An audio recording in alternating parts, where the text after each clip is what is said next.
예수께서 그들 앞에 또 비유를 들어 이르시되 천국은 좋은 씨를 제 밭에 뿌린 사람과 같으니 사람들이 살때 그 원수가 와서 곡식 가운데 가라지를 덮으리고 하더니 싹이 나고 결실할 때에 가라지도 보이거늘 주의 종들이 와서 말하되 주여 밭에 좋은 씨를 뿌리지 아니하였나이까. 그런데 가라지가 어디서 생겨나이까. 주인이 이르되 원수가 이렇게 하였구나. 종들이 말하되 그러면 우리가 가서 이것을 뽑기를 원하시나이까. 주인이 이르되 가만 보라. 가라지를 뽑다가 곡식까지 물러가 영영하라. 둘 다 추수때까지 함께 자라게 두라. 추수때에 내가 추수꾼들에게 말하기를 가라지는 먼저 거두어 불사르게 단으로 묶고 곡식은 모아 내 곡간에 넣으라 하리라. 아멘. 기도하겠습니다.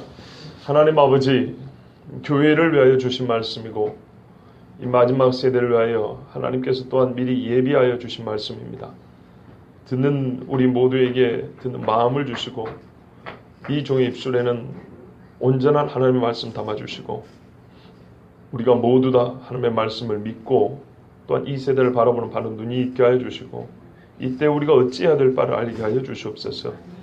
우리 주님께서 친 주신 이 말씀, 이 깊이와 넓이를 우리가 다 헤아릴 수 없으나 주여 우리에게 필요한 대로 우리가 꼭 알고 믿어야 할 대로 허락하여 주시옵소서.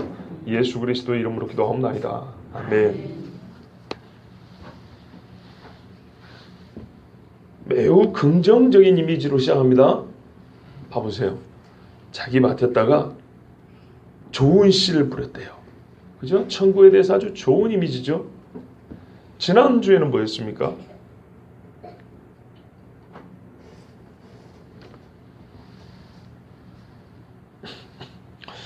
뭐 대답을 안 해주시니까 제가 얘기하죠.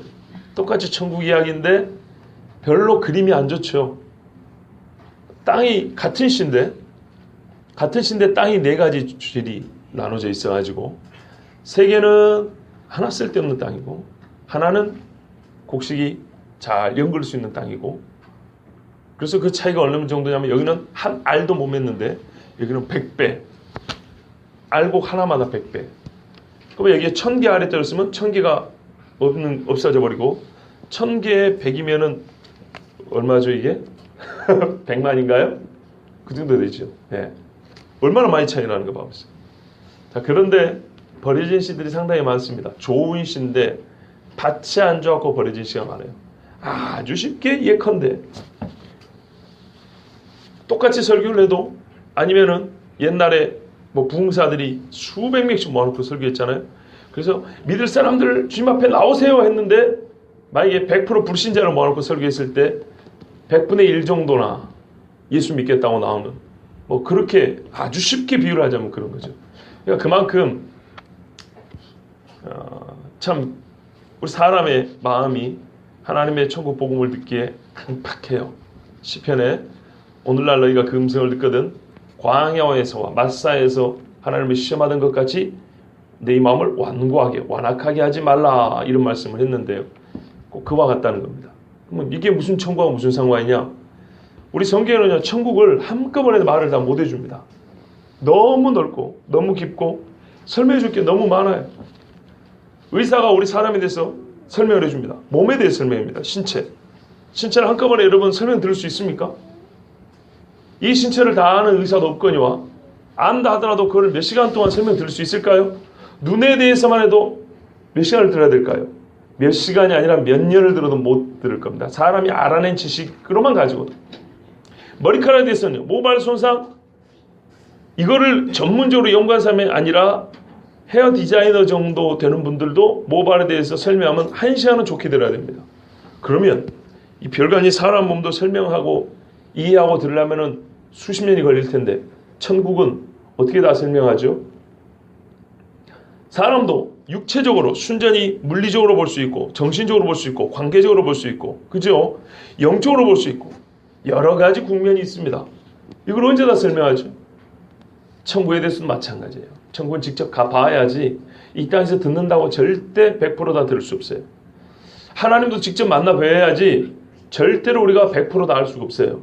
우리가 성경에서 보는 건 뭐냐면 우리에게 하나님이 알려주고 싶은 부분만큼만 우리가 알 필요가 있는 정도까지만 우리가 알면은 구원 얻고 이 땅에서 믿음의 삶을 사는데 지장 없기 아니면 충분할 정도 양입니다. 충분하지만 전체를 다 보여주진 않아요. 만약에 전체를 다 보여줄 것 같으면 바울이 우리가 지금은 거울로 보는 것 같이 힘이 하나 이런 소리 안 했을 거예요. 그런데 간혹 관상기도가들이 있어요. 관상기도자들은 뭐하냐? 우리가 마음을 비우고 생각의 정지상태에 이르면 하나님을 직관적으로 내 영을 내가 아는 것처럼 빡 이렇게 안다는 거예요. 그 불가능한 얘기입니다. 그런 성경에 그런 거 없어요. 그런 기도 유형도 없을 뿐만 아니라 그런 식의 하나님을 아라는 가르침이 없어요. 하나님은 그렇게 알 수 있지 않아요. 절대 그렇게 온전히 알 수가 없어요. 자, 그러면 우리가 오늘 지금 천국 말씀을 듣는데 예수님께서는 천국을 다 가르쳐 주시냐? 그게 아니에요. 우리가 알아야 될 천국을 가르쳐 주시는 거예요. 천국, 하늘에 있는 왕국입니다. 하늘에 있는 왕이 다스리는 나라를 말하는 거예요. 아시겠죠? 하나님이 다스리는 나라.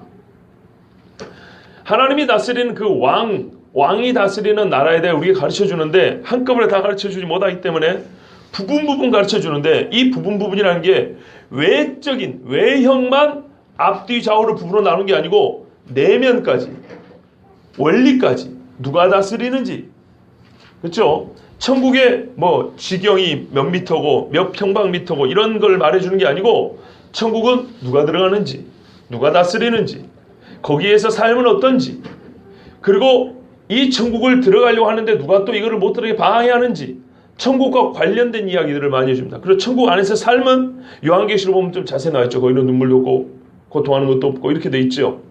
그리고 천국에 들어가고 못 들어가고 이 판가름하는 기준 원리는 무엇인지 하나님은 어떤 성품 어떤 본성에 의해서 이 천국을 인도하는지 천국이라고 했지만은 땅을 말하는 게 아니고 하나님의 나라에 대한 설명을 해주는 우리가 지금까지 하나님의 나라 많이 들었다 이 말이죠. 그 하나님의 나라가 실제 뭔지를 가르쳐 주는 거예요. 그 나라를 다스리는 자로부터 그 나라의 백성이 이르기까지. 자, 우리나라 대한민국도 설명하려면 할 말이 많죠. 그렇지만 우리가 다 몰라도 대한민국 백성으로 살 수 있어요. 하나님의 나라도 다 모르지만 우리에게 가르쳐 주신 만큼만 알고 믿어도 충분합니다. 문제는 가르쳐 주신 것만큼도 절대 알지 못하고 알 생각도 없다는 겁니다. 왜냐하면 천국에 대한 비유가 이렇게 많은데요. 설교를 수십 번 들었을 텐데 천국이 뭐냐고 설명 한번 해보려면은 자기가 갈 땅인데도 설명을 못해요. 지옥에 대해서는 좀 이해를 해요. 안 갈 때니까. 내가 예수 믿고 안 갈 때니까 이해할 수 있는데 지옥에 대해서 오히려 강력하게 설명할 수 있어요. 그럼 불과하여 그럼 천국은요. 그러니까 거기 가면은 내가 하고 싶은 거 다 하지. 그런 식의 천국 아니에요. 이 땅에서 못 이뤄본 꿈 천국에서 다 이룬다. 하나님이 그거 다 아껴놨다. 여기서 다 이루게 해줄게. 그런 거 아니에요. 하나님의 나라예요. 하나님이 만들어놓은 삶의 원칙이 있어요. 우리가 누려야 할 것들이 거기 준비된 거지 내가 누리고 싶은 거 누린 거예요. 나는 가난하게 살아서 짜장면을 못 먹고 살았어요. 엄마는 짜장면을 싫다 했어. 뭐 그래가지고 그런 노래 부르고 컸어요. 자, 그럼 어떻게 하죠? 천국 가면 매번 밥 먹을 때마다 짜장면 곱빼기로만 나와요. 삼선짜장, 간짜장, 사천짜장 이렇게 돌아가면서 나와요. 그런 거 아니라니까요. 천국은 하나님께서 인간에게 가장 적합한 선물 하나님 주고 싶은 상을 주는 것이지 내가 이 땅에서 인간 내 욕구를 이루지 못한 걸 참고 버텼더니 천국 갔더니 하나님이 그걸 다 모아놨다 주더라. 그건 뭐 세상하고 다를 게 뭐예요. 내 욕구가 옳은지 그른지 무슨 상관이에요. 하나님 그냥 내 요술램프에 나오는 그 거인에 불과하죠. 그렇지 않아요. 자, 그래서 우리가 천국에 대해서 잘 들어야 됩니다. 내가 갈 땅이면 알아야 될 거 아니에요. 여러분 아파트 분양받고 할 때는 가서 확인해 보잖아요. 치수 재보고 뭐가 어떻게 생겼는지 이게 뭐 잘 나오는지 확인해 보잖아요. 근데 천국 우리가 갈 땅이라 하면서 갈 곳이라 하면서 이렇게 그냥 무관심하게 뭐 가겠지 뭐 그 좋은데 그건 안 믿는 사람이 장례식장 가면 흔히 하는 인사말이고요. 좋은 데라 이렇게 뭐가 뭔지도 모르게 이렇게 뭉뚱그려서 얘기하지 마시고 하나님이 다스리는 그 나라는 이런 나라라고 알고 소망하고 그리고 또 말할 수 있어야 됩니다. 자, 보십시오. 오늘 천국에 대해서 두 번째 이야기인데요. 오늘은 이렇게 비유를 시작했어요. 천국은 좋은 씨를 제 밭에 뿌린 사람과 같으니. 자, 여기서 천국을 비유하고 싶은데요. 비유로 그려주고 싶은데 1번 좋은 씨가 천국이다. 2번 밭이 천국이다. 3번 씨 뿌린 사람이 천국이다. 자, 몇 번일까요? 자, 1번 손 들으세요. 오늘 이 본문에서 비교하고 싶은 건 뭐냐? 천국은 좋은 씨, 두 번째 밭, 세 번째 씨 뿌린 사람. 자, 1번 손 들으세요. 자, 내리시고 2번요. 내리시고 3번요. 예, 내려주세요. 저는 장로님이 손을 들으셨다는 데서 엄청 감사합니다. 맞고 틀리고를 따라서 너무너무 감사해요. 진심입니다. 여러분 3번이 아닐까요? 봐보세요. 천국은 좋은 씨를 제 밭에 뿌린 사람과 같으니. 그죠? 보세요. 이게 우리가 그렇게 생각을 많이 안 해봤다는 거예요. 천국 하면 어떤 물건으로 비유됐기를, 어떤 사건으로 비유하기를 이렇게 생각하는데 그게 아니고요. 지금 사람 이야기하는 거예요. 사람이죠? 천국은 마치 제 밭에 씨를 뿌린 사람과 같으니. 자, 그러면 오늘 천국은요, 여러분, 천국이란 나라 자체는 인격이 아니잖아요. 그죠? 근데 사람은 인격이잖아요. 그러면 뭘 비유하려 하냐면, 엄밀히 말하면 천국과 씨 뿌린 사람인데, 여기서 말하는 천국은 천국의 주인을 말하는 거예요. 천국의 주인을 씨 뿌린 사람으로서 가르쳐 주고 싶은 거예요. 아시겠죠?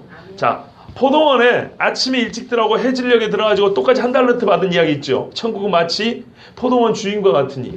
그것도 마찬가지예요. 거기는 포도원 주인, 즉 천국의 주인이 어떤 분이에요. 그러니까는 이 천국 비유 중에 상당히 많은 부분이 천국의 주인을 얘기하고 있어요.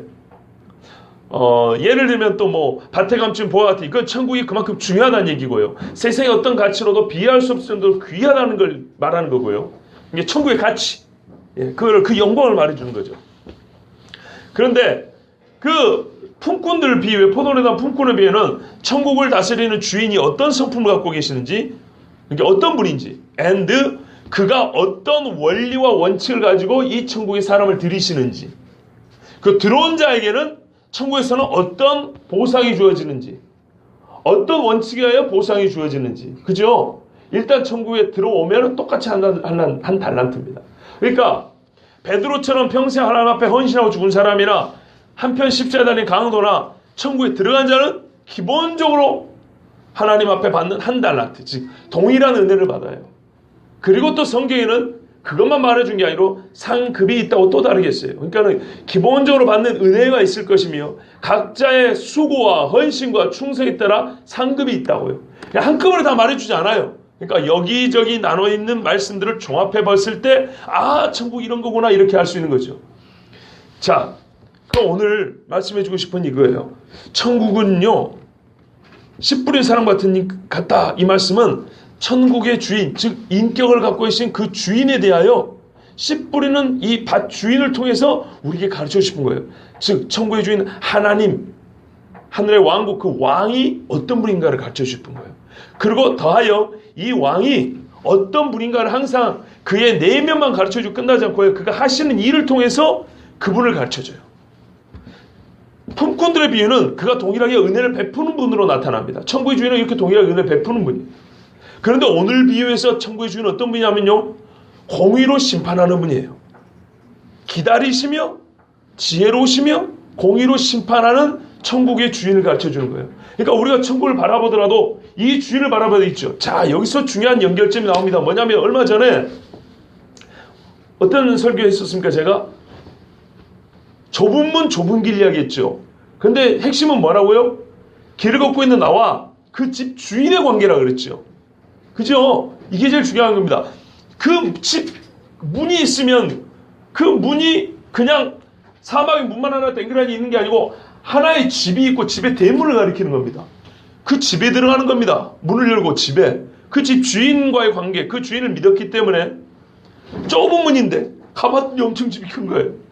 집을 문을 봤으면 못 들어갈 건데 집에 있는 주인을 알았기 때문에 좁은 문이지만 반드시 저 좁은 문 뒤에는 너무너무 아름답고 큰 왕국이 있다는 걸 믿고 가는 거죠. 큰 문이지만 저 뒤에는 사악한 마귀가 잡아먹으려고 불못을 지금 피워가지고 피운 거 아니죠. 지도 거기서 고통당하면서 믿지 않은 사람들을 고통스럽게, 더 고통스럽게 하는 걸 알고 있죠. 그래서 그 집주인을 보고 그 집을 향해서 가는 거예요. 그 집을 향해 가기 때문에 집으로 가는 길이 있고 그 집과 집 밖을 나누는 문이 있죠. 어쨌거나 문 안에 들어가야 되는 거죠. 문 밖에까지는 우리의 신앙의 나그네 길입니다. 자, 그런데 어떻게 가냐? 그 집 주인 때문이요. 그래서 중요한 게 뭐냐면 그 왕국, 그 집을 설명하지만 제일 중요한 건 집 주인과 관계예요. 집 주인을 알아야 돼요. 그래서 천국 이야기할 때 집 주인 이야기가 상당히 많이 나옵니다. 즉 하나님 이야기가 많이 나옵니다. 자, 한번 보겠습니다. 참 좋은 이미지죠. 좋은 씨, 좋은 밭. 왜 좋은 밭이라 그러냐면요, 제밭이라 그랬어요. 주인이 제밭. 곡식 뿌리기 전에 밭을 어떻게 죠? 갈고 거름지고 상당히 가꿉니다. 아무렇게나 해놓지 않아요. 땅을. 제밭이니까 잘 가꾼 나름대로 질이 좋은 토양이라는 얘기죠. 그렇습니다. 여기는 토양은 좋아요. 그리고 좋은 씨를 뿌렸어요. 이게 지금 천국 이야기 하려고 하는 거예요. 자, 그런데 사람들이 잘 때에 그 원수가, 와, 이거 정말 중요하죠. 여기서 그 원수는 누구냐면요, 집 주인의 원수란 얘기입니다. 아니, 밭 주인의 원수란 얘기입니다. 예. 그 밭 주인의 원수가, 그러니까 주인도 알아요. 누가 뿌렸는지 알아. 딱 그놈밖에 없어요. 그놈이 와가지고 밤에 잘 때 곡식 가운데다가 가라지를 덧뿌리고 갔대요. 자, 잘 때는 뭐죠? 의식하지 못할 때. 그죠? 사람들이 모를 때. 그러면 왜 모를 때 해야 되죠? 그 일 자체가 옳지 않기 때문에. 공의롭지 않은 행동으로 비겁하게 사람들이 잘 때 했어요. 그런데 그것이 왜 밤에 잘 때 해야 되죠? 공의롭지 못한 일도 낮에 할 수 있잖아요. 불의한 일이 가장 효과가 좋으려면 밤에 해야 됩니다. 안 그렇습니까? 악한 일을 하려고 하는데 훤한 낮에 이게 쉽게 될까요? 잘 안 되죠? 밤에 강도가 많잖아요. 밤에 살인사건도 많고. 악한 일수록 악한 자는 밤을 좋아합니다. 사람들이 눈치채지 못할 뿐만 아니라 이 악의 효과가 가장 크게 나타날 때는 밤에 일을 해야 돼요. 그래서 밤에 해야 한다는 거예요. 자, 그러면 어찌 해야 되죠? 밤에 깨어 있어야 되는데 항상 깨어 있을 수는 없죠. 그러니까 밤에 그랬다는 것은 두 가지입니다. 우리가 이런 일이 있을 줄 알고 깨어 있어야 된다는 얘기겠죠. 그죠? 전체적인 맥락은 좀 다르지만은 우리 이 한 토막을 가지고 우리가 일단 배워야 될 것들이 있어요. 원수는 밤에 와서 가라지를 뿌린다니까요. 밤에. 그러니까 어찌해야 되죠? 첫 번째, 우리가 밤에 깨어 있어요. 이게 영적인 이야기입니다. 깨어 있어야 되겠고, 또 뭐가 있을까요? 일단 밤이라고 의식되는 때가 있으면 위험하다는 걸 미리 감지하고 있어야 된다는 얘기입니다. 공동체적 얘기입니다. 여러분, 밭에 뿌리 따는 거는 어떤 1대1의 문제가 아니고요, 상당히 좀 폭이 넓습니다. 보시면 여기 주인과 종에게 같이 피해를 주는 것이죠. 그 집에게 피해를 주는 거예요. 집에게. 특히 성경에서 원수는요, 1대1 관계라기보다는요, 이 공동체적인 관계에서 원수가 많습니다. 그러니까 집 주인에게 그랬다 하지만, 집 주인의 원수지만 이 원수하는 짓은 항상 이 집 전체에 영향을 미치게 되어 있습니다. 미리 말씀드리면 원수는 마귀는 예수님을 대제하지만 예수님을 대제하는 마귀에 하는 이 나쁜 짓은 항상 교회에 파괴적인 영향을 미칩니다. 그래서 교회는 밤이 되지 않도록 깨어 있어야 되고요. 혹 우리가 알지 못하는 사이에 우리가 좀 어두워진 것 같다 그러면 누구라도 당장에 등불을 밝히자고 소리를 외쳐야 됩니다. 자, 곡식 가운데에 뿌렸어요. 아무 땅이 아니고 가장 좋은 일이 지금 벌어지고 있는 거기다 뿌렸어요. 그죠? 좋은 땅에 곡식을 뿌려놨는데 이게 최고로 좋은 상태를 지금 말하는 거죠. 최고로 좋은 상태에다가 그 자리에다가 뿌렸어요. 그럼 왜 뿌렸을까요? 열매를 못 맺게 하려고 뿌린 거죠. 그죠? 그리고 가운데다 뿌렸으니까 솎아내기도 어렵죠. 매우 곤란하게 하는 거예요. 그리고요, 농부를, 그 밭주인을 근심하게 하려고 하는 거예요.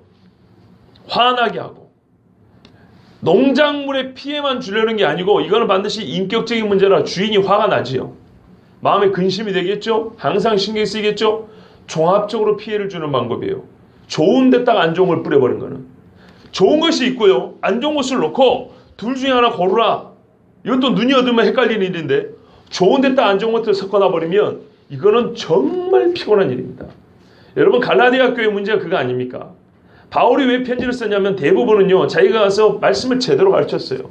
제자들이 잘 일어났어요. 그런데 떠나고 나니까 항상 양의 탈을 쓴 이리들이 와가지고 더러운 것들을 거기다 뿌려놓고 간 거예요. 그래서 다시 가기는 좀 어렵고 하니까는 편지를 그렇게 썼던 겁니다. 우리가 읽는 편지의 대부분은 그런 겁니다. 이게 하나님의 나라에 있어서는 흔한 일입니다. 그리고 매우 어려운 일입니다. 자, 원수가 마귀입니다. 마귀요. 이 원수의 본성을 봐보세요. 이런 못된 짓을 해요. 자, 가라지를 뿌렸어요. 이 가라지가 뭐냐 했더니 여기 쓰인 헬라어 원문에는 이런 거라 그래요. 지자니아라고 하는데요. 독보리랍니다. 독보리. 볼이 비슷한데 약간 거무스름한 볼이랍니다. 그러니까 이게 생긴 게 볼이 비슷해가지고 어느 정도 자라기 전까지는 몰라요. 그런데 열매가 맺어질라 그러면 색깔이 다른 거예요. 모양이 다르고. 그때서야 아는 거죠. 예. 자, 그래서 26절에 이런 말씀이 있죠. 싹이 나고 결실할 때 가라지도 보이거늘. 예. 첫째는 가라지는 반드시 들통납니다. 그 정체가 드러나요. 언제요? 추수할 때가 아니라 열매가 연글기 시작할 때 바로 보입니다. 이게 우리가 몰랐다는 말은 눈을 감고 있었다는 얘기입니다. 끝이 되기 전에 중간에 보여요. 여물어 갈 때가 되니까 가라지도 약간 겉무스름하게 나자를 넣기 시작합니다. 그래서 깜짝 놀라서 종들이 와서 주인에게 물어봅니다. 정말 우리가 살면서 궁금해야 될 질문이 이런 거예요. 뭐죠? 누가 무엇을 뿌렸는가? 그리고 그 결과에 대해서입니다. 이해할 수 없는 세상이에요. 이해할 수 없는 일들이 벌어져요. 분명히 주인하고 우리가 같이 좋은 땅에다가 다 걷어내고 땅 갈아가지고 좋은 씨 뿌렸는데 이런 독보리 같은 가라지가 전혀 쓸데없고 해가 되는 것들이 어디서 나왔냔 말이죠. 사실 우리가 이런 질문, 이거는 농사지만 말입니다. 매우 철학적인 질문입니다. 심은 것이 선한 것인데 악한 것이 열매를 맺는 이유는 어디에 있습니까? 여러분, 이거는 단순히 농사의 문제가 아니죠. 인생에 대한 그 깊은 고민이 담긴 질문이에요. 우리가 때로는 선한 일을 하고 선하게 살려고 하는데 왜 악한 열매가 맺혀지는 것입니까? 우리 개인적으로 그렇게 물어보잖아요. 소위 이게 악의 문제라는 겁니다. 이걸 좀 확대시키면 예수 안 믿는 사람이 이렇게 말합니다. 아니, 주인이 선하다면서 보니까 주인 선한 거 맞네. 그런데 왜 세상에 이렇게 악한 일이 벌어지냐 이 말이죠. 오늘 본문은요, 사실은 그 문제에 대해서도 일정 부분 대답을 해줍니다. 하나님 앞에 묻지 말고 원수한테 물으라. 원수한테. 이 땅에는 좋은 씨를 뿌린 밭의 주인도 있고 그의 원수도 있단다. 그러니까 세상 만사를 논하고 이해할 때 영적인 세계를 배제하고는 절대 이 보이는 세계를 완벽하게 이해할 수가 없고 해석할 수가 없습니다. 하나님을 빼놓고 윤리를 얘기한다든지 마귀를 빼놓고 고통과 악의 문제를 얘기한다는 것은 절대 불가능합니다. 성경으로서 처음부터 가르쳐주잖아요. 이 세상에 누가 계셨고 누가 시작하셨는가? 하나님. 그런데 왜 우리가 그 하나님이 만든 세상인데 현재 이 모양 이 꼴이냐? 그 이유를 말하잖아요. 마귀의 말을 듣고 원수의 말을 듣고 자기 마음에 가라지를 뿌렸기 때문이라는 거예요. 자, 이게 참 중요한 질문인데요. 이 모든 문제의 본질은 생명을 주는 주인하고 잃게 하는 원수의 이야기입니다. 세상에서는 우리가 많은 관심사가 있지만 이 질문에 대해서는 우리가 죽을 때까지 늘 고민해야 되는 주제입니다. 교회에서 이 문제를 빼놓고 세상과 다른 교회 교육이 이루어진다는 것은 불가능합니다. 씨 뿌리는 주인과 가라지를 뿌린 마귀 이야기를 빼놓고 교회에서 행하는 모든 교육은 이루어질 수가 없습니다. 그런데 요즘에는 이런 이야기 잘 안 해요. 이런 이야기 안 하고 다른 이야기를 많이 해요. 그런 거는 시간 관계상 생략하겠습니다. 자, 땅이 좋은데 나쁜 것을 뿌려줬죠. 그러면 문제는 이거예요. 그 좋은 땅이 뭘 맺죠? 땅이 스스로 가려가지고 좋은 열매로 바꾸지는 못합니다. 이거 참 중요한 사실입니다. 사람이 바탕이 좋은데 나쁜 게 뿌려지잖아요. 그러면 나쁜 것을 잘 배웁니다. 자, 지난주에 설교했던 거 기억나시죠? 틀린 것을 매우 잘 배운 사람들이 있다고. 그 사람 좋은 사람이라서 그래요. 그러니까 그런 선한 사람한테는 잘 가르쳐줘야 돼요. 특별히 더 잘 가르쳐줘야 돼요. 왜냐하면 그 사람들 고지고대로 듣거든요. 좋은 땅은요, 좋은 씨도 100배 열매를 맺게 하지만 나쁜 씨도 100배 열매를 맺게 해줍니다. 앞에 비유하고 우리가 연관했어요. 봐보세요. 앞에 비유는 땅의 문제라고 했어요. 땅의 토질, 길가, 돌짝밭, 가시나무 사이, 이런 밭이에요. 하나는 좋은 땅이에요. 그죠? 우리가 뭐 해야 된다고요? 좋은 땅의 사람이 하나님의 말씀을 받고 열매를 맺고 회개 합단 열매를 맺고 하나님 나라 들어간다고요. 자, 근데 이제 이번엔 이 좋은 땅만 좁혀서 이야기하는 거예요. 땅은 좋아요. 그죠? 땅이 좋은데 안타까운 일은 어떤 일이냐? 이 좋은 땅에 앞에 같이 좋은 씨만 뿌려주면 좋은데 좋은 씨를 뿌린 다음에 악한 놈이 와서 또 가라지 악한 씨를 뿌린다는 거예요. 이 문제를 우리가 또 반드시 생각이 된다는 얘기입니다. 사실 이게 매우 심각하거든요. 특별히 어디에서요? 교회에서. 교회에서 매우 심각한 거예요. 천국을 바라보는 공동체는 교회 공동체 아닙니까? 이 땅에서 하나님의 말씀을 전하고 하나님 뜻대로 살아보자 외치고 그래도 부족하지만 애쓰는 데는 교회 아닙니까? 바로 이 교회가 마귀가 타겟으로 삼는데요. 나머지는 냅둬도 돼요. 지그들이 알아서 다 말라 비틀어지 돼 있다니까요. 본토의 토질이 그러니까. 그런데 토질이 괜찮은 사람들이 많이 모인 곳이 교회인데 요것만 잘 공략하면 사실 게임 끝나는 거예요. 자, 그러니까 이 문제가 중요한 거예요. 교회만 입 다물면 하나님의 나라니 천국이니 지옥이니 외칠 데가 없어요. 자, 여기서 우리가 또 하나 중요한 사실 하나 있는데요. 26절에서 말입니다. 그게 뭐냐면 뭐 이미 다 아시겠지만 이 비유를 교회 밖의 사람과 교회 안의 사람의 비유라고 들으시면 좀 곤란하다는 겁니다. 틀린 건 아니에요. 저 밑에 8절, 9절, 40절 가면 이 비유에 대해 해석이 나와 있어요. 그거는 오늘 다 봐도 되지만 시간이 많이 할까 다음에 또 따로 떼어서 볼 건데 거기 나름대로 또 중요한 말씀들이 있기 때문에. 그런데 이미 이 밭이라는 건 세상이라고 말해 주셨어요. 그런데 가만 보면 이걸 좁혀서 보면 세상 중에 교회인 것을 우리가 또 알 수 있어요. 예?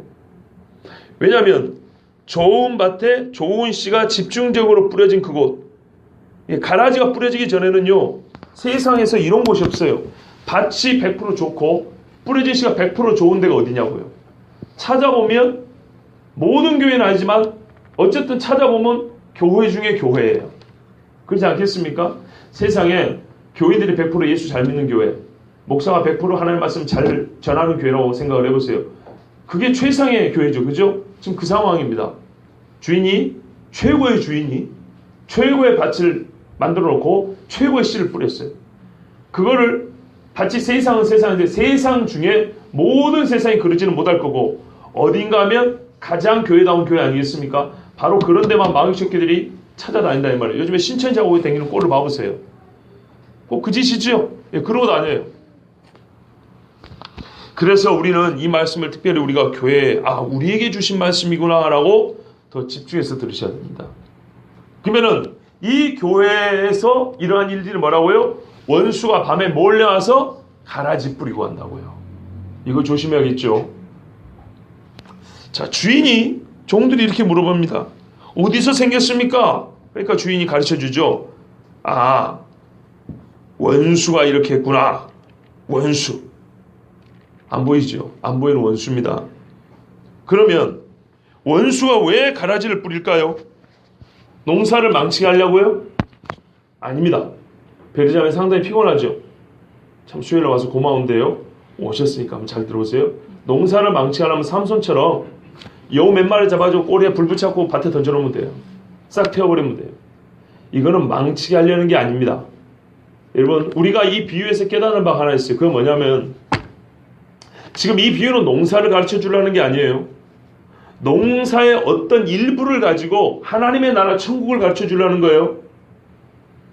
그걸 아셔야 됩니다. 농사에서 발생할 수 있는 몇 가지 일을 가지고 천국을 가르쳐 주려는 것이지 지금 농사를 하나하나 가르쳐 주려는 거예요. 남의 집 농작물을 망가뜨리는 방법 1번 불지르기, 2번 농약 주사하기, 3번 똥물집 끓이기, 4번 이런 거 아니에요.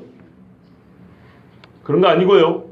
하나님의 나라를 가르쳐 주려 하는데 마귀가 이 하나님의 나라로 가는 백성들을 어떻게 방해하는지 그거를 농사꾼들인 사람들에게 쉽게 가르쳐 주려고 농사 비유를 든 겁니다. 자, 그러니까 우리는 주신 농사 비유하면서 희생하면 이런 거예요. 그게 무슨 말이냐면 원수가 이 농사를 방해하려고 해도 100% 방해할 수는 없다는 겁니다. 100% 방해하려면 삼손처럼 불질러버리면 된다고요. 아니면 쟁기로 갈아 엎어버리면 돼요. 그런데 그런 방법을 쓰지 않았다는 것은 쓰지 않은 게 아니고 쓰지 못한다는 걸 말해주는 겁니다. 원수는 주인이 씨를 뿌렸을 때 그 씨 뿌린 것이 일어나는 것을 막지는 못해요. 봐보세요. 뿌린 씨는 그대로 올라옵니다. 그 옆에다 가라지를 더 뿌린 거죠. 가라지도 올라오고 뿌린 씨도 올라오는 겁니다. 그러니까 주인이 뿌린 씨 자체가 몬더 올라오게 하지는 못해요. 하나님의 택한 자를 뺏지는 못해요. 두 번째, 100% 이 농사를 망가뜨리지 못해요. 방해를 하는 거죠. 그렇게 되죠. 한계가 있어요. 영적인 세계에 마귀가 아무리 힘이 세도 한계가 있어요. 그런데 이 가라지를 뿌리면은 100% 망가뜨리지는 못하지만 어떤 효과를 거둘 수 있냐? 첫 번째는요, 노동력의 손실이 있어요. 더 선하고 복된 일에 힘을 써야 되는데 쓸데없는 데 신경을 쓰고 잠을 못 자고 근심해야 되고 힘을 소비를 해야 돼요. 한번 우리 솔직히 생각해보죠. 교회가 평온해가지고 재정도 있고 마음이 하나 될 때 선교합시다 되죠. 싸우고 나뉘고 헌금도 바닥을 치고 있을 때 여러분 선한 일을 할 수 있습니까? 불가능하죠. 거기다 이단들 들어와가지고 한번 휘저어놨다고 생각해보세요. 이 교회가 정말로 생산적인 하나님의 나라를 위해서 의로운 일을 할 수 있을까요? 불가능합니다. 불가능합니다. 두 번째요. 불필요한 근심과 의심이 사라지지 않아요. 어떤 의심인지 아세요? 제 말이 틀린 거 봐보세요. 여러분 교인들을 볼 때 솔직히 말해서 저 사람도 곡식인가? 이런 생각보다는요. 제가 혹시 가라지 아닌가? 어떤 생각을 더 많이 하게 됩니까? 후자입니다. 자기가 곡식인지 가라지인지도 문제지만 남을 볼 때 이런 경우 어떤 생각이 드냐면 저 사람도 가라지인가? 항상 의심하고 되고요. 성도들 간에 의심의 열매밖에 맺지 않아요. 마귀가 무지하게 좋아하는 거죠. 그렇게 되면요. 교회가 밖에서 칭찬을 듣겠습니까? 욕을 얻어먹겠습니까? 욕을 바가지로 얻어먹겠죠. 말로 얻어먹어요. 누구도 교회 안 옵니다.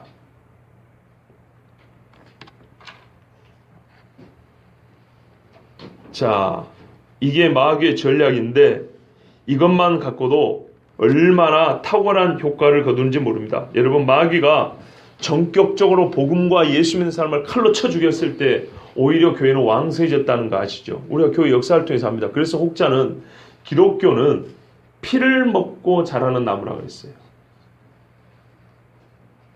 예, 그 정도로 교회는 피 흘릴 때 더 왕성해졌어요. 그런데요, 교회가 언제 무너지냐? 스스로 무너지죠. 자중질환이라고. 자기 스스로 무너지는 게 언제입니까? 교회 안에서 싸움이 일어날 때입니다. 그럼 어떤 경우로 해서 싸움이 일어납니까? 첫째는 윤리적인 문제입니다. 두 번째는요, 명예의 문제입니다. 세 번째는요, 이게 제일 중요합니다.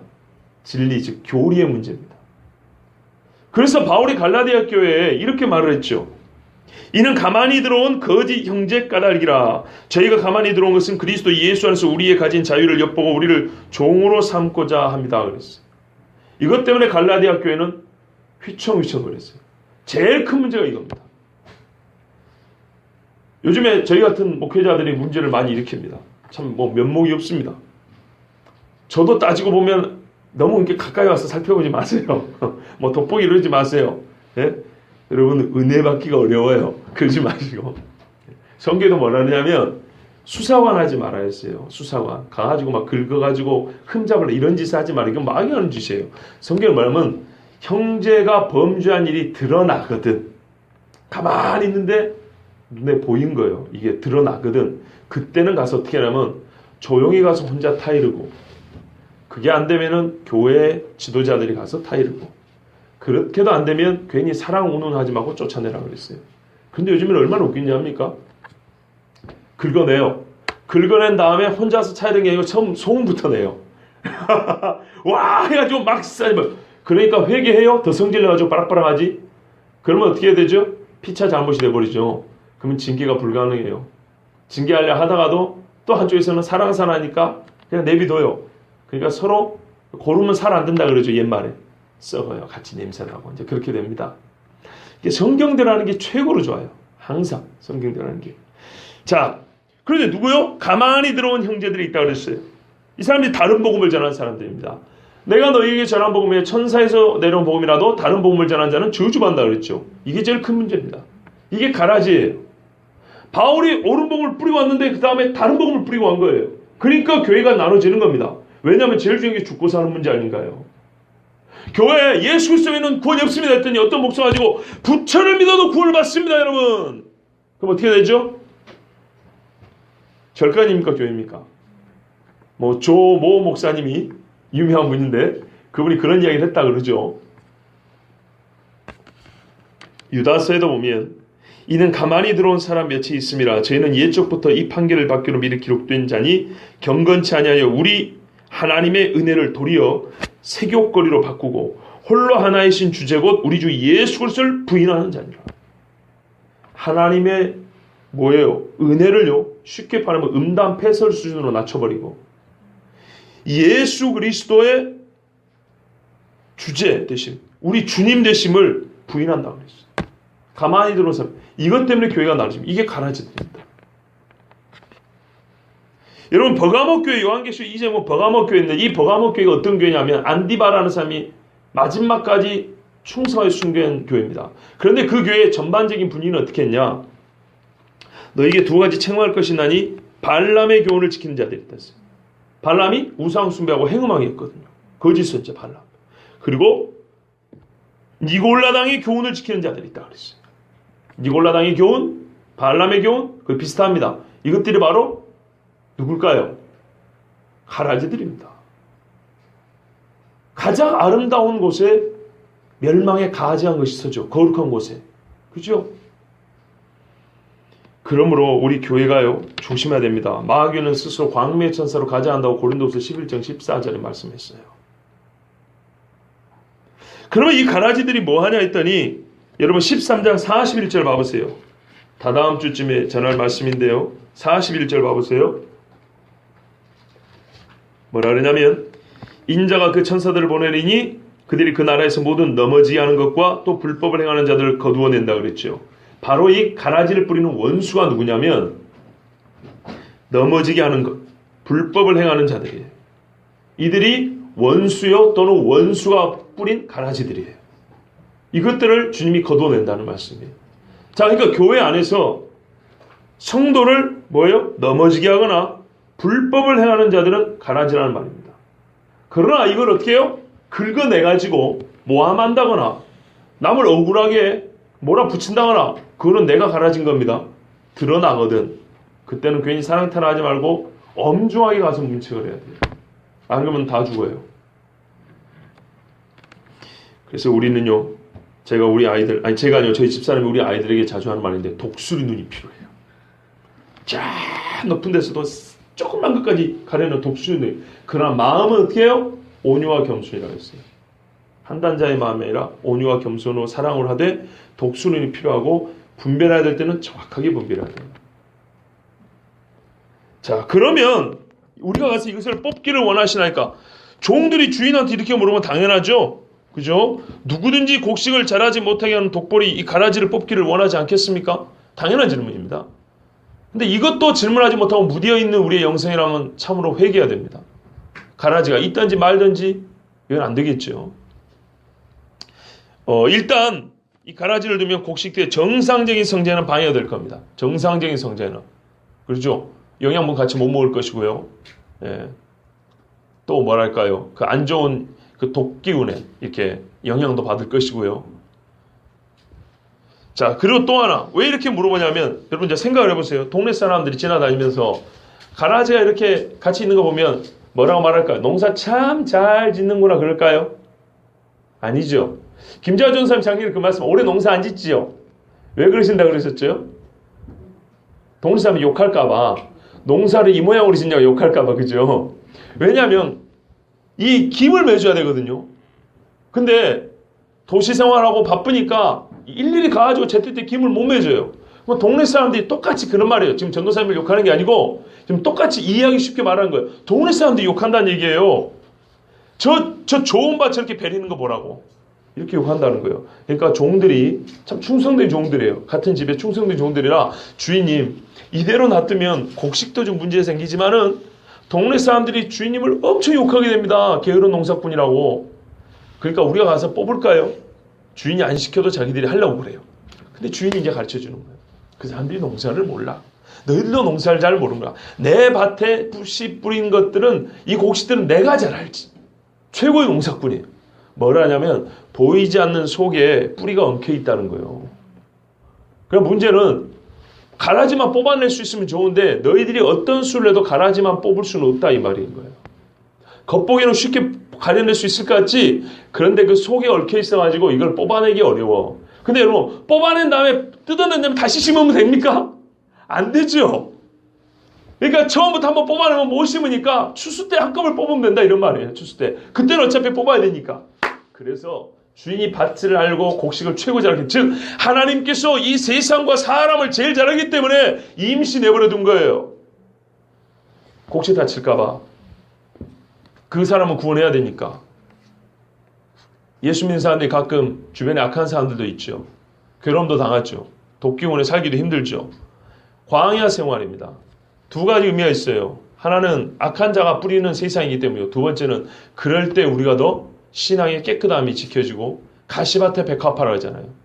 훨씬 더 아름답고 신앙이 비교돼요. 아 우리가 제대로 된 곡식이구나 이게 스스로 증명되면서 신앙생활을 해가 나는 거예요. 어떤 의미에서는 이 독보리는 내 신앙을 판단할 수 있는 기준이 되어줍니다. 아 저걸 독보리구나. 근데 내가 보니까 그러면 내가 신앙생활 제대로 하는구나. 너희 자신 항상 믿음에 있는 거 확증하여 보라 그랬죠. 그런 기회도 되는 겁니다. 자 그래서 우리 주인이 뽑지 마라 그랬어요. 너희가 아무리 뽑으려고 해도 사람인 너희는 절대로 이 가라지와 곡식을 제대로 가려낼 수가 없다. 제대로 뽑아낼 수 없다. 오히려 곡식이 상한다. 그래서 보세요. 가만둬라. 가라지 뽑다가 곡식까지 뽑을까 염려하느라. 왜 그럴까요? 곡식과 가라지를 구분 못해서 그냥 아무거나 뽑아버린다고요? 그 정도로 멍청한 종들이 아니고 뿌리가 엉켰기 때문에 이것 보면 같이 따라 나온다는 얘기입니다. 그래서 뽑지 말라는 거예요. 충분히 눈으로 보면 구분이 됩니다. 천국은 마치 뭐와 같다고요? 이와 같아요. 지금 이 말씀을 하시는 주인과 같아요.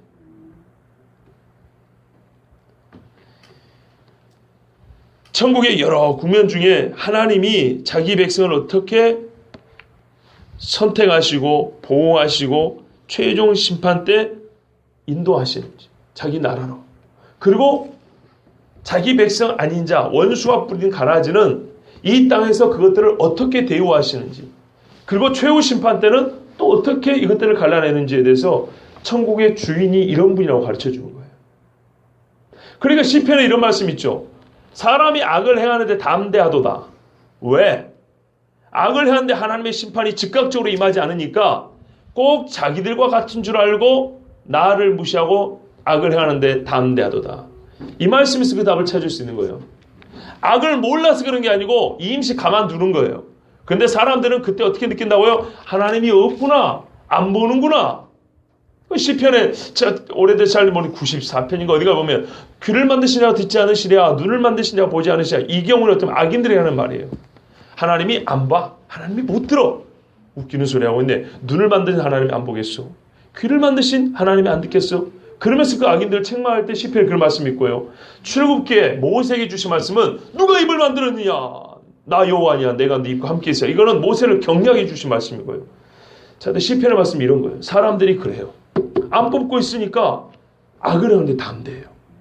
근데 그건 하나님이 모르거나 하나님이 악에 대해서 무관심한 게 아니고요. 잠시 가만두는 거예요. 자, 이래서 우리 집주인 밭 주인인 예수님은 가라지를 그대로 임시둡니다. 그러나 영원히 가만두는 게 아니고요. 마지막 절에 보시면 둘 다 추수 때까지 함께 자라게 두어라. 추수 때까지. 추수 때는 언제냐면 저 뒷절에 보면 38절부터 39절에 보시면 마지막 심판 때죠. 38절 한번 보시겠습니까? 밭은 세상이요 좋은 씨는 천국의 아들들이요 가라지는 악한 자의 아들들이요. 가라지를 뿌린 원수는 마귀요 추수 때는 세상 끝이요 추수꾼은 천사들이다. 이렇게 돼 있죠. 그러니까 해석이 참 쉬워요. 추수 때, 즉 세상 끝까지 가만두어라. 추수할 때, 세상 끝에 예수님 다시 오실 때 추수꾼들, 즉 천사들에게 시켜가지고, 그러니까 이 땅에 있는 우리 종들에게 이 일을 맡기지 않았다는 겁니다. 이거 중요한 거예요. 현재 이 땅에 있는 하나님의 종들에게 가라지를 뽑아낼 사명을 맡기지는 않았어요. 그러니까 애매하죠. 언제는 징계하라면서 또 가라지를 뽑을 사명을 주지 않았다. 그러니까 성경은 여러 가지 구매했어요. 종합적으로 가라지 뽑겠다고 막 그렇게 돌아다니지 말라는 게요. 그러나 드러난 것이 있으면 또 그걸 또 뽑아내는 경우도 있어요. 그러니까 이거는 말씀을 전체를 봐야 되는 거예요. 자, 추수꾼이 누굽니까? 천사들이죠. 예, 최종적인 분리 작업은 천사들이 합니다. 가라지는 먼저 거두어 불사르게 단으로 묶고, 예, 개들은 개들끼리 따로 묶어놔요. 그러면 자기들끼리 보면 니나 똑같은 놈들끼리 모여 있는 거예요. 두 번째, 곡식은 모아. 또 역시 곡식은 모아요. 근데 어디에 여기는 곡간으로. 여러분 처우가 달라요. 흉악범들은 수간만 채운 것이 아니라 포승줄로 묶습니다. 그죠? 매우 이해하기 쉬운 비유입니다. 태워버릴 가라지를 묶어놓고 얘들은 처벌의 대상이에요. 곡식은 곡간에 집어넣었다 그랬어요. 이 말씀의 실제를 보여주는 말씀이 요한계시록 14장에 있는데요. 제가 한번 읽어드리겠습니다. 또 내가 보니 흰 구름이 있고 구름 위에 사람의 아들과 같은 즉 인자가 앉았는데 그 머리에는 금면류관이 있고 그 손에는 이한 낫, 날카로운 낫을 가졌더라. 또 다른 천사가 성전으로부터 나와 구름 위에 앉은 이를 향하여 큰 음성으로 외쳐가로되 네 낯을 휘둘러 거두라. 거둘 때가 이르러 땅이 곡식이다 이것음이로다 하니 구름 위에 앉으시니가 낯을 땅 휘두르매 곡식이 거두어지니라. 천사가 명령을 했으니까 구름 위에 앉은 이가 예수님이 아니고 천사겠죠. 그죠? 이건 또 좀 깊게 해석을 해봐야 되는데요. 어쨌든 천사가 낫을 가지고 쫙 추수를 합니다. 그런데 추수하는데 익은 곡식만 거둔 게 아니라 요한계시록 14장 17절 이하에 보면 또 다른 천사가 또 나와요. 하늘에는 성전에서 나오는데 또한 이한 낫을 가졌더라. 또 불을 다스리는 다른 천사가 제단으로부터 나와 이한 낫 가진 자를 향하여 큰 음성으로 불러 가로되 내 이한 낫을 휘두르 땅에 포도송이를 거두라. 보세요. 아까는 곡식이라 그랬죠. 근데 이번에는 포도송이를 거두랍니다. 포도송이를 거두라. 그 포도가 익었느니라 하더라. 그 포도도 추수하는 건가요? 그 추수는 추수입니다. 천사가 낫을 땅에 휘둘러 땅에 포도를 거두어 하나님의 진노의 큰 포도주 틀에 던짐에 성 밖에서 그 틀이 밟히니 틀에서 피가 나서 말굴레까지 나고 1600스타디온에 퍼졌더라. 자, 여기서 이겁니다. 똑같은 이야기인데요. 요한계시록은 마지막 때에 가라지하고 곡식을 나누는 심판의 실제를 보여줍니다. 그런데 이 요한계시록은 어떤 상징을 썼냐면 곡식은 똑같이 곡식이라고 그랬고 마태복음의 가라지는 포도송이로 바꿔서 비유를 내놨어요. 아시겠죠? 마태복음의 가라지는 이 원수의 자식들은 불태운다 그랬고요. 또한 원수의 자식들은 어떻게 고통스럽게 그들을 징계하냐? 포도를 큰 토에다 놓고 프레스기로 눌러버리는 거 있죠. 예, 사람이 발로 누르는 것보다 더 크게 말하면 엄청 큰 바위로 눌러서 진이어서 집을 짜내는 것처럼 그렇게 징계한다, 심판한다 하는 말씀입니다. 가라지가 포도송이로 바뀐 것뿐입니다. 자, 이 한 낫으로 한 낫은 곡식을 거두고 한 낫은 포도송을 거두어서 즉 가라지를 거두어서 심판한다는 겁니다. 그런데 이게 어디서부터 시작되냐? 이게 진짜 중요합니다. 제가 아까 그랬죠. 이 밭이 세상이면서도 가만 보면 세상 중에서도 교회의 이야기다 그랬죠. 베드로전서 4장 17절에 베드로가 이렇게 심판에 관해서 말씀합니다. 하나님의 집에서 심판을 시작할 때가 되었나니 만일 우리에게 먼저 하면 하나님의 복음을 순종치 아니하는 자들의 그 마지막이 어떠하며 그랬어요. 이게 무슨 말이냐면요. 하나님이 심판하는데 세상에 악한 사람이 얼마나 많이 있습니까? 그런데 그래도 상대적으로 의로운 자가 많은 교회부터 심판을 한대요. 그러면 아예 의로운 자가 없는 세상에서는 그 심판이 얼마나 무섭겠냐는 거예요. 어디서부터 한다고요? 교회에서부터요. 저 어릴 때 저희 아버지가 이 말씀을 진짜 자주 말씀하셨어요. 올해도 들었어요. 하나님의 심판이 항상 교회에서부터 난다. 그러면서 왜 이런 말씀을 했을까요? 목사들이 정신을 똑바로 차려야지. 그 이야기예요. 예? 목사들이 개떡 같은 정신으로 그렇게 신앙생활하고 지가 목사라고 구원받을 줄 아냐? 다 지옥 간다. 정신 똑바로 차려야지. 하나님의 집에서 심판 시작한다. 저보고 이제 정신 차리라고 주신 말씀이에요. 그래서 자주 들었어요. 근데 오늘 이 말씀이 이 비유에 참 적합하게 어울려요. 밭에서부터 가라지를 뽑아냅니다. 밭이 아는 데는 이미 가시와 엉겅퀴가 얼마나 많겠습니까? 그죠? 자, 다시 정리할게요. 토질이 4가지가 있었어요. 제일 좋은 토질, 즉 좋은 땅이었어요. good ground라고 했어요. 좋은 땅이에요. 이 좋은 땅에 말입니다. 좋은 씨가 뿌려졌어요. 그래서 좋은 열매를 거둘 줄 알았더니 100% 좋은 것만 있을 줄 알았더니 원수가 하나님이 뿌린 게 아니고 원수하고 이 좋은 땅에다 가라지를 뿌리고 한대요. 오늘날 우리가 한국 교회에서 흔히 볼 수 있는 현상입니다. 그렇지 않습니까? 흔히 볼 수 있는 현상입니다. 교회뿐입니까? 신학교에서는 너무 많이 볼 수 있는 현상입니다. 진짜입니다. 제 친구 목사들 참 부끄러운 이야기지만 2주 전에 모였어요. 1년에 한 번 모였고 밥 먹는데요.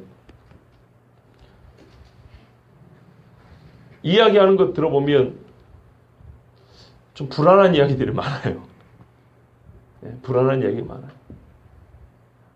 세상 사람들이 하는 이야기를 쉽게 하는 것들을 많이 들어요. 악하다는 얘기는 아니에요. 세상 사람들처럼 악하다는 건 아닌데 상당히 분별력이 좀 약하다는 것. 악한 게 아니고 분별력이 약하다는 걸 알아요. 성경에 비추어서 바라보고 생각하고 해석하고 결정하는 것들이 익숙하지 않구나. 왜 목사가 성경적인 생각과 성경적인 언어와 성경적인 삶이 이렇게 익숙하지 않을까? 그런 느낌을 받아요. 그러면 과연 이런 목사들이 있는 교회에서 성도들은 어떻게 살까? 참 지난주도 그렇고 오늘도 그렇고 제 스스로 얼굴이 침 뱉는 이야기를 많이 하는데요. 사실은 이게 우리의 현실이기 때문에 그렇습니다. 여러분, 좋은 땅에 원수가 가라지를 뿌리고 합니다. 제가 제일 두려운 것이 이것입니다. 저는 일단 스스로 교만하게 계시리 저 사람도 가라지 아닐까? 이런 눈으로 여러분을 보고 싶진 않아요. 정말 그렇게 보고 싶진 않아요.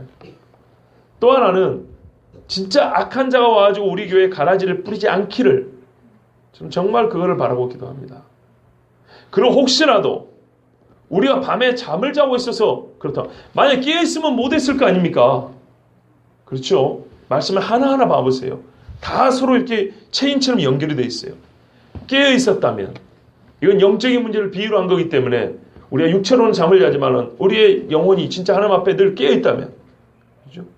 근신하고 깨어있으라. 너희 대적 원수가 두루다니며 삼킬 차를 찾는다 그랬어요. 깨어있으면 어쩐다는 거예요? 못 온다는 얘기죠. 이빨이 아무리 크고 날카로워도 깨어있으면 못 삼킨다는 얘기잖아요. 그러니까 있으면 깨어있으라는 거 아닙니까? 그리고 하나님의 전신갑주를 취하라. 그러면 악한 날에 너희가 능히 대적하고 서기 위함이라고 그랬어요.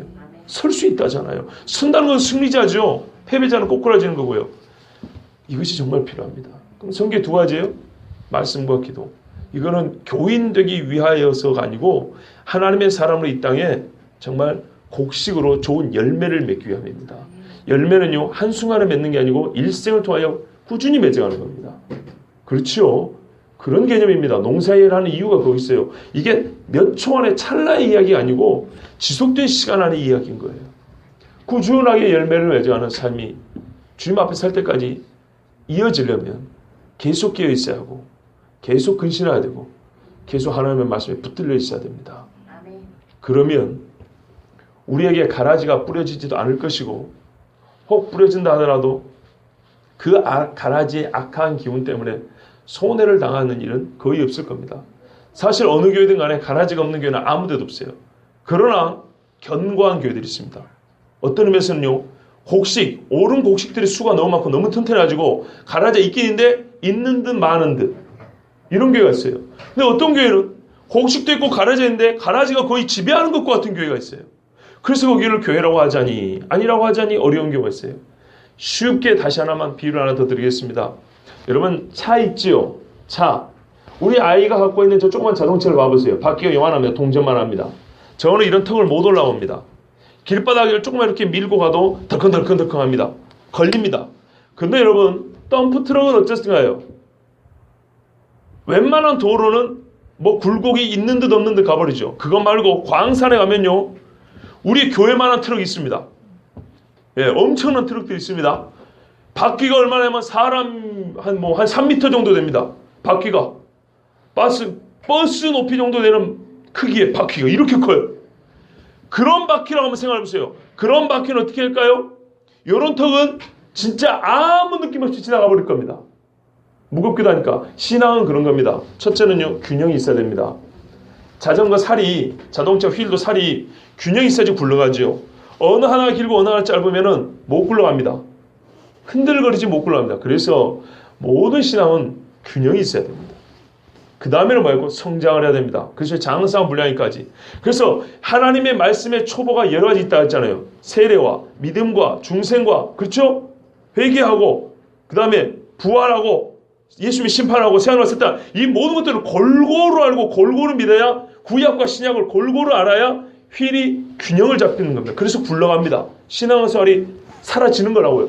그 다음에는 이게 날로 커져서 저런 동전 같은 자동차 바퀴 이런 거 말고 큰 트럭 말이죠. 그래서 어지간한 땅은 뭐가 있는 듯 없는 가버린, 이게 신앙이 크다는 겁니다. 이게 신앙 믿음이 좋다는 겁니다. 그런 사람들은 어떻게 했습니까? 참 저도 부럽기 그지없는 분들이지만 목에 칼이 들어와도 칼이 들어온 듯 마는 듯, 차라리 죽여라, 나를 죽여라 그러잖아요.